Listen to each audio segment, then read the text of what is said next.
Hello, and welcome back to the Misty Morrison podcast. I'm your host, Misty Morrison, and this is episode 36 of Was I in the Wrong? Here on the Misty Morrison podcast, we love to judge, we love to give advice, we love all the petty drama.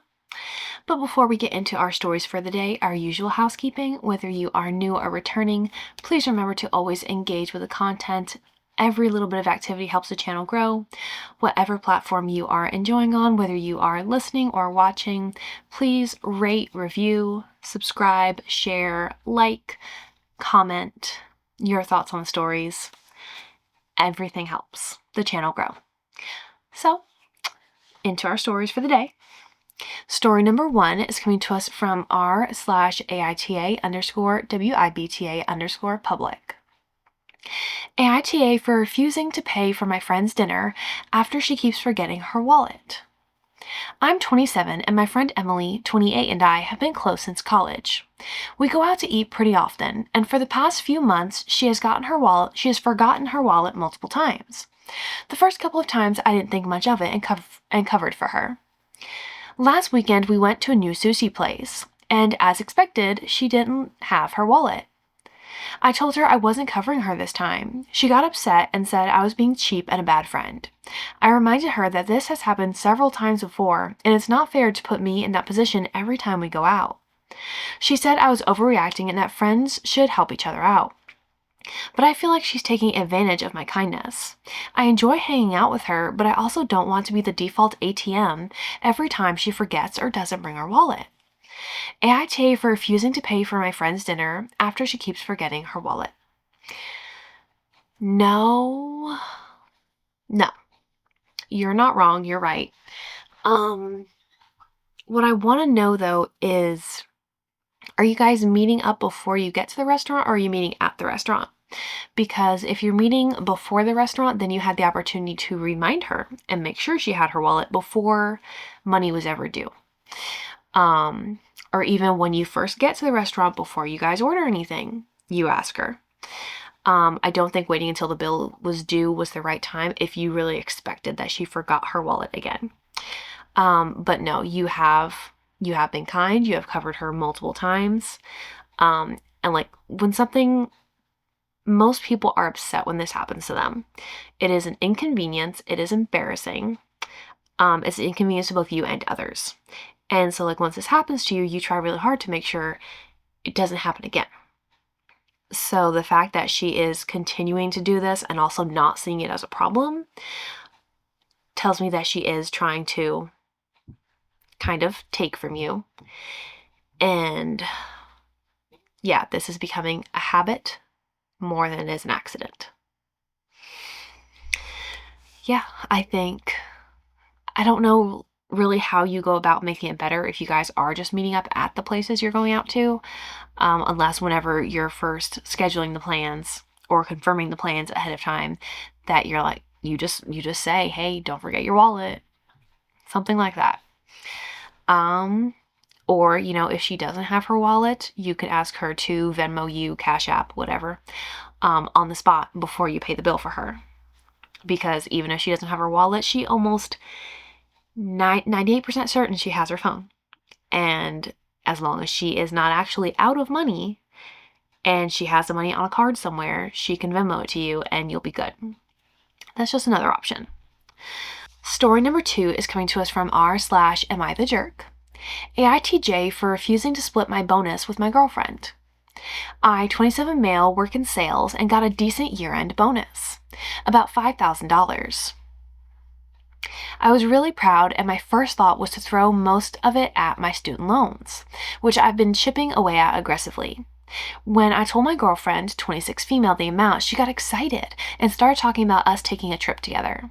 I said I'd love to travel, but realistically, I need to use the money to pay off debt. She immediately got upset, saying since we've been dating for 2 years, my money isn't just mine anymore.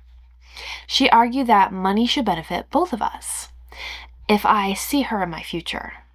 I reminded her we don't live together, don't share finances, and I've never expected her to spend her money on me. She said I'm being selfish and choosing debt over making memories. I told her that becoming financially stable is for our future, but she has been cold ever since and telling her friends I don't prioritize her. AITJ for keeping my bonus for myself. No, I think she just showed you a lot about who she is. To feel entitled to your money after you've been dating for 2 years and you guys have not had a conversation about sharing finances. You don't share finances. You don't even live together, so there's not any kind of built-in expectation. You're not engaged. You are just dating. And because you've been dating for a long time, your money isn't just yours anymore. No, that's not how that works. That is not how that works until you have a conversation and decide to share finances, regardless of whether or not you're married, because you don't have to share finances when you're married. If you have a conversation and decide you want to share finances and you have a joint bank account at that point, then your money isn't just yours anymore. But until then, it is. You get to decide what to do with it. And this is really showing priorities because you're saying, I want to chip away at my debt faster so I can pay less interest and become stable. She's just like, no, I don't care about the future. I care about right now. Right now. And right now I want to go have fun. That's what I heard. You are not the jerk. You are right. Because realistically, you're not keeping it for yourself. You're using it to better your life. And if she sees a future with you, you bettering your life is you bettering your life together. More things to think about. Story number 3 is coming to us from r/AITA_relationships. AITA for not letting mother-in-law see baby. I'm 8 months pregnant, and mine and my husband's relationship has been rocky since I got a positive test, to say the least.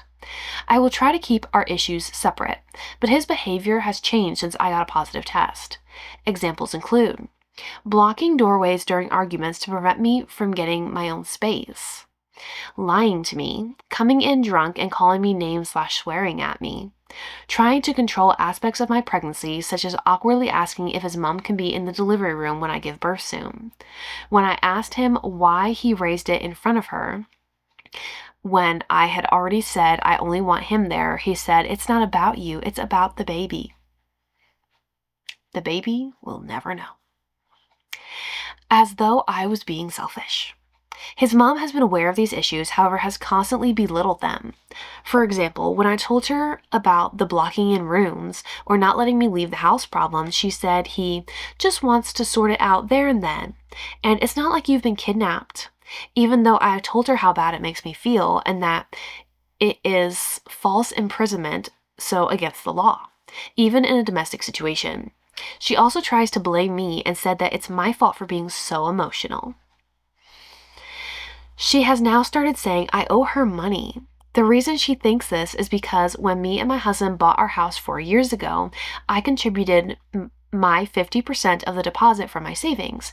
However, she gifted, now saying it is a loan, my husband's share of the deposit to him, so we could both pay the same amount. Then he owes her money. I have tried to explain that we are joint owners of the house and we both contributed half of the deposit each, and her contribution went towards my husband's share. She shouted at me when I tried to explain this, explained her loan needs to come out before the equity is shared between us, and therefore I owe her it too. She also mocked me, calling me a businesswoman and some other dig about my intellectual rubbish. Since I'm heavily pregnant, I got very upset at her shouting at me. My husband didn't really stick up for me, which made it even worse.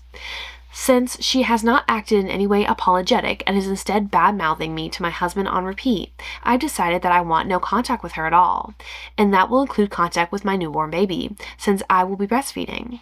I just don't want someone like that in my baby's life, and I definitely don't want her around me when I'm postpartum and vulnerable.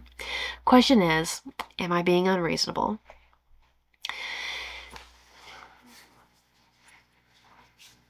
Potentially controversial opinion. You are being unreasonable in staying in this relationship. Everything about this reads domestic abuse. He is not letting you leave rooms. You already said it's false imprisonment. You already said it's illegal. So why are you tolerating it? You said his mask fell off as soon as you got pregnant, as soon as he thought you were trapped. And now he's making sure that you're really trapped. Not only are you still tolerating this behavior from him, but his mom is also abusing you. And you're not even saying, I don't want someone like that in my life. You're saying you only don't want someone like that in your baby's life, as though your baby deserves anything more than you do. You also deserve more than this relationship that you're putting up with.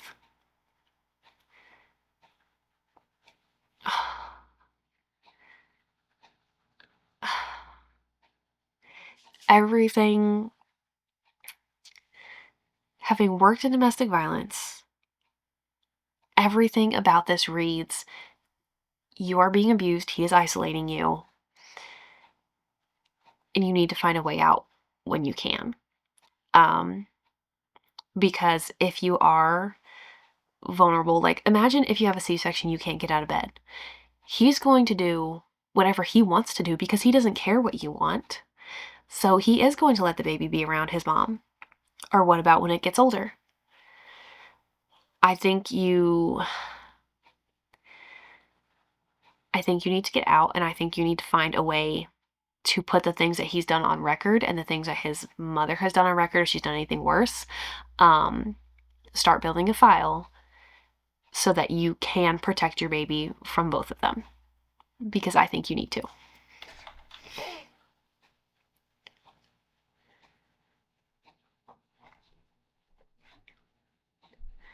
Phew, that one was heavier than I expected.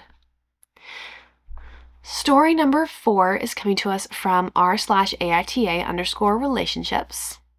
AITA for wanting to leave my husband over his phone. And this is a very short post. AITA, my husband refuses to leave his phone or his iPad out anywhere. If he goes to the bathroom, he has his phone. He keeps his iPad in his Jeep. Today he took his iPad out and it was sitting on the counter. We were on the couch and he was holding his phone weird, so I said something and we got into a fight, which led him to go to the gym. Well, I came out of the room and guess what was gone? The iPad. So I told him that when he comes back, he can pack his shit. Am I wrong?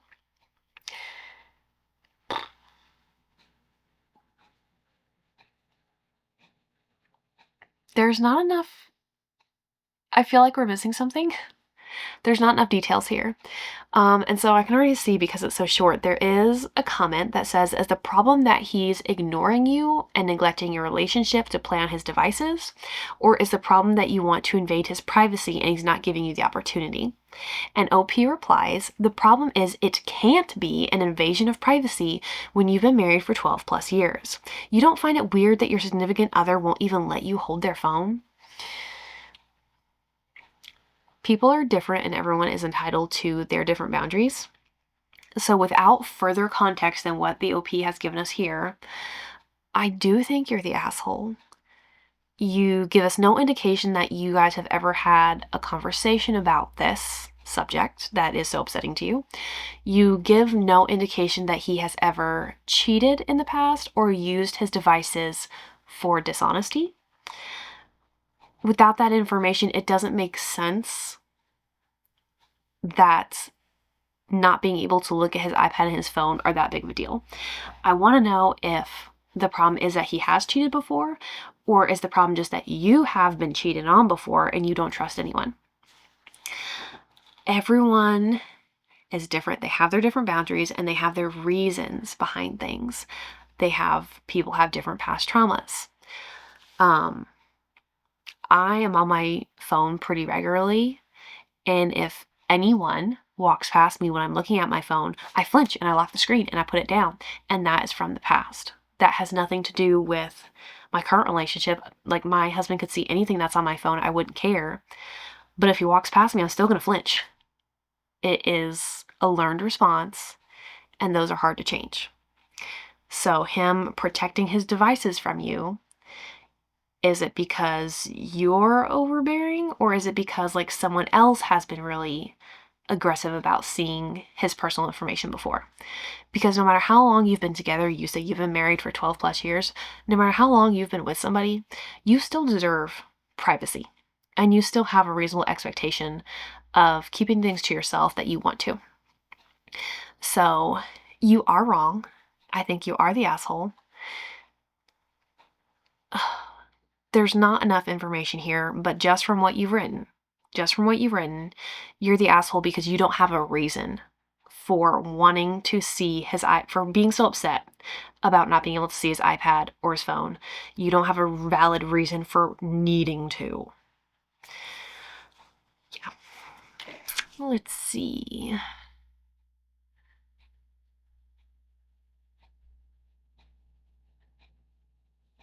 Yeah, OP, this was only posted 38 minutes ago, and OP has been very active in the comments.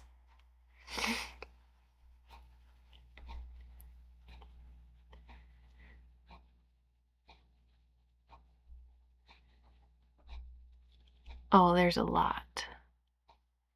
I'm just kind of glancing.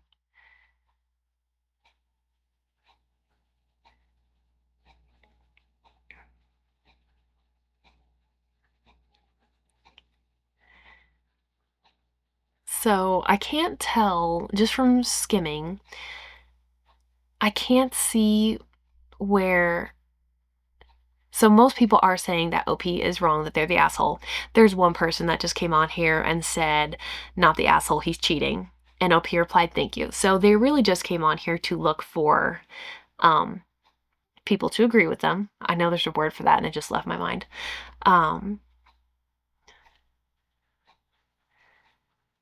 So somebody asked, is this new behavior or is this how he's acted all along? And OP said, keeping the iPad in his Jeep, sleeping with his phone under his pillow, phone on silent, newer behavior. Yeah, OP's been very, very active. And someone's like saying that let's see, they said, if you don't trust him, your marriage is already over and you might as well file for divorce. And OP commented, I finally agree with this comment. You're right, but I don't trust him because of the lengths he's willing to go to hide these things, and I think it's effing weird. But why does it matter?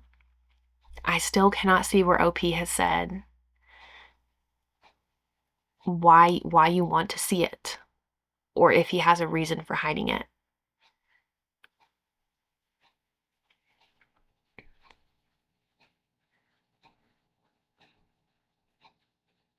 Yeah. OP doesn't seem like they really wanted opinions as much as they wanted consensus. And it seems in the comments like OP is pretty upset that they are not only getting what they were asking for.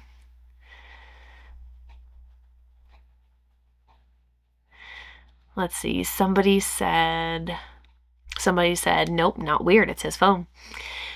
And someone said, honestly, every person I've ever known cheated on their significant other would have the same behavior. They are hiding something. And OP said, thank you, because some of these comments are mind-boggling. And that same person replied and said, trust your gut. If it feels off, it might just be. Talk it out with your husband. Try to understand why he's actually doing it. And that comment was only posted 1 minute ago, so OP has not responded to that comment. But yeah, it doesn't seem like conversations are something that have happened between OP and her husband of 12 years. And I don't know why you wouldn't start there. This one is pretty weird. Okay. Story number 5 is coming to us from r/am I the jerk. AITJ for punching my uncle. I, 17 female, punched my uncle, 34 male, in the face when I caught him cornering my sister, 22 female, in the garage of his house. I'll call my sister Jessica and my aunt, 33 female, Abby. Using a burner account because people know of my real one, and I'm looking for a private and unbiased opinion here. Before I go forward, I think I should be clear that I rarely believe violence is a healthy, good solution for anything, and other than this one occurrence, I have no history of practicing such behavior. Good disclaimer. I and my entire family has always had an apprehensive relationship with my uncle. He is a mean alcoholic who has a history of racism, sexism, homophobia, and fat phobia. Personally, I am a 17-year-old girl who is both bisexual and overweight. Most of my family, in fact, is overweight to varying degrees and significantly more liberal that than to his liking. I was 5 years old when my Aunt Abby met him and was 6 when their first child was born, 6.5 for their wedding. Since then, we have been present for Abby and her daughters. Second daughter came 3 years later, but never grew to like the uncle. He would often fat shame my parents, say things about Abby that were cause for concern. I was young, but I remember specifically him saying one time, "Make me an effing plate right now or you'll regret it," and being basically a bully to me and my older sister Jessica. He would purposefully throw toys at us in good fun, as he called it, and would yell at us if we tried correcting our younger cousin's behavior. Throwing toys at us too. Wonder where they learned it. Because it wasn't my place. As I got older, the meanness turned into more as he started fat shaming me as well and got pretty bad after I came out. My mom wouldn't even let me be in a room alone with him. However, he was different with my older sister. She is much prettier and loved than me, not to add straight and skinny, and he rarely ever snapped at her. My sister wasn't fooled. She remembered when we were younger and also knew my and our parents' opinions of him, and stayed away from him as well. When I was about 14, my mom and aunt had a falling out relating to politics. They used to agree on most things, but Abby had started to adapt a lot of my uncle's ideologies and behaviors, albeit not as extreme, and she is a very loving mother. For the next 3 years, we rarely saw them at all. But one day, my mom was called randomly by my aunt to be invited to my cousin's birthday party. We agreed, if just for the cousin, and went. This was the first time we were seeing him. This is the first time we were seeing them, and my uncle, in all the time. I had some communication with my cousins over text and stuff, but other than that, there was no contact.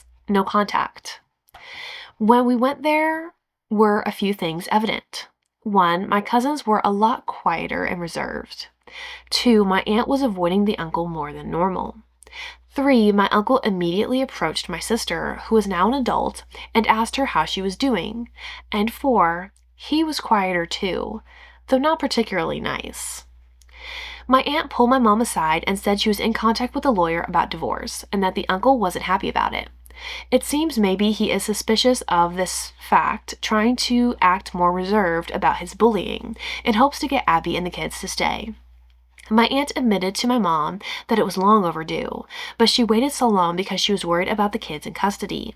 However, she found out that the uncle had been fired from 6 jobs in the past 5 years, and her lawyer believed that may help her case since she has had a stable job for 8 years. The party was tense, but we made the best of it for my aunt and cousins, but I and the rest of my family felt really uncomfortable around the uncle. Knowing him and all the lawyer stuff he wasn't aware of. It was awful. Towards the end of the party, my uncle was getting drunker and his filter was going away. It was truly bad, and we couldn't decide if we should stay for Abby or leave. We were helping clean up a bit as friends were leaving the party, so it was my family and a few school friends of my cousins who planned to stay the night, left over. The kids were playing outside. We were by the back door on the deck, when I realized both my uncle and sister were missing. Here is when it all went to shit. I went to the open garage where the food and beer was, and saw my sister backed into the corner and a very drunk uncle looking over her, too close for comfort. I punched him. I'm 17, and my punch obviously held a little injury. In fact, I think it hurt my hand more than it hurt my uncle's jaw. But it did make him mad. His screaming was so loud that my parents and aunt came running, and my dad held the uncle off from attacking me. My sister looked shaken but hugged me in what I assumed was thanks. However, after my uncle was taken inside by my dad is bigger and could actually hurt him if he wanted to, though he wouldn't jump to that. My aunt was very mad at me. She said that was no way to deal with an angry drunk man. I thought at first she meant it would have been dangerous for me, but it became clear she was upset I punched her husband, which was baffling to me considering the divorce plans and all the shit she hated about him. My sister said that she had it in control and didn't need me to take such extreme measures. She said that the topic of election came up and he got upset at her opinions of the matter, but that she was standing her ground and could have de-escalated the situation without me barging in. My mom agreed that I took it too far and that violence wasn't the solution. I thought and acted thinking that he was planning on hurting my sister or even committing SA.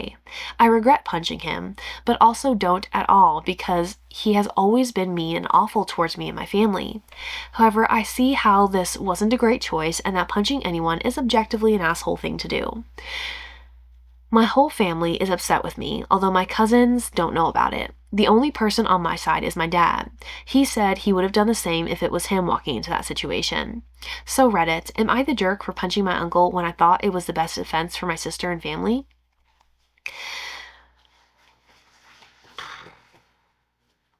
Knowing everything that you know about the situation, that you knew about the situation in that moment, yes, I think you're wrong. I believe you had good intentions. I know you really just wanted to help your sister, but punching him can very well hurt your aunt's case for divorce and for full custody, because he can say that she has violent people in her family. Also, you punching him could hurt your mom and your aunt's relationship with each other. Even though your mom didn't take your side, it could still hurt their relationship, and your aunt really needs those relationships now to help her get out of this relationship. I know you meant well, but you just walked in and you made assumptions and you took action. You needed to walk in, assess the situation, because in the moment, you don't say that he was physically making any moves or doing anything. So it is reasonable that you could have walked in and said, "Hey, what's going on? What are you guys doing?" You could have questioned it, and he probably would have been taken aback or scared enough to back away from her and let her out of the corner. Or if she felt unsafe and you were like, "Hey, what's going on?" she could have said, "I need help." She could have said, "Get him away from me." In which case, like, if she felt unsafe, okay, yeah, then punching him might have been okay. But just to walk in and make assumptions about the situation and not consider anyone outside of your uncle and your sister in that moment, a lot more thought could have gone into this. How old are you? Yeah, 17, female, so definitely using our rash thinking here. You meant well, but you were wrong in the context for punching him because there was definitely other, better, and easier ways to handle that situation. And that could have had fewer lasting consequences for your aunt and the rest of the family. Okay. That is 6 stories? No, 5 stories. That is 5 stories for this week's episode of Was I in the Wrong? Thank you so much for being here, and I will see you next time for another episode of the Misty Morrison Podcast. Bye.